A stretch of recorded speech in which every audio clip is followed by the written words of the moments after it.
Hi உறவுகளே! ஒரு குட்டி ஸ்டோரி என்னன்னு கேட்டா, எங்க அம்மா எனக்கு கால் பண்ணியிருந்தாங்க. கால் பண்ணியிருக்கும்போது, எங்க தெருவுல இருக்கிற ஒரு அண்ணனுக்கு வந்து பல வருஷமா பொண்ணு தேடிட்டே இருக்காங்களாம். பொண்ணு கிடைக்கவே இல்ல.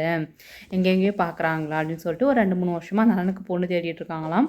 பொண்ணு கிடைக்கலையாம். நல்லா படிச்சிருக்காங்க, நல்லா வேலை செய்றாங்க, கவர்மெண்ட் ஜாப் கூட. ஆனா அப்படி இருந்தும் பொண்ணு கிடைக்கவே இல்லையாம்.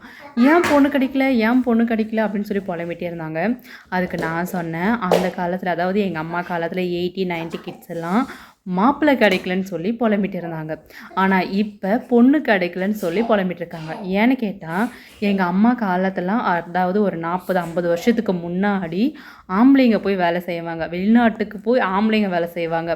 இப்ப எங்க காலத்துல 2K கிட்ஸ் ஆரம்பிச்சதுலருந்து பொம்பளைங்க எல்லாருமே போய் வேலை செய்றாங்களா, ஸோ அதனால பெண்கள் எல்லாம் போய் வெளிநாட்டுக்கு வேலை செய்றதால, ஆண்களுக்கு வந்து பொண்ணு கிடைக்க மாட்டேங்குது. இதுதான் மெயின் ரீசன் நான் நெனைக்கிறேன். நீங்க என்ன நெனைக்கிறீங்க? இந்த ஸ்டோரி வந்து உண்மையா இருக்குமா? இல்ல பொய்யா இருக்குமா? அப்படின்னு சொல்லி கமெண்ட் பாக்ஸ்ல மெசேஜ் பண்ணுங்க. தேங்க்ஸ் ஃபார் வாட்சிங். சிக்கு.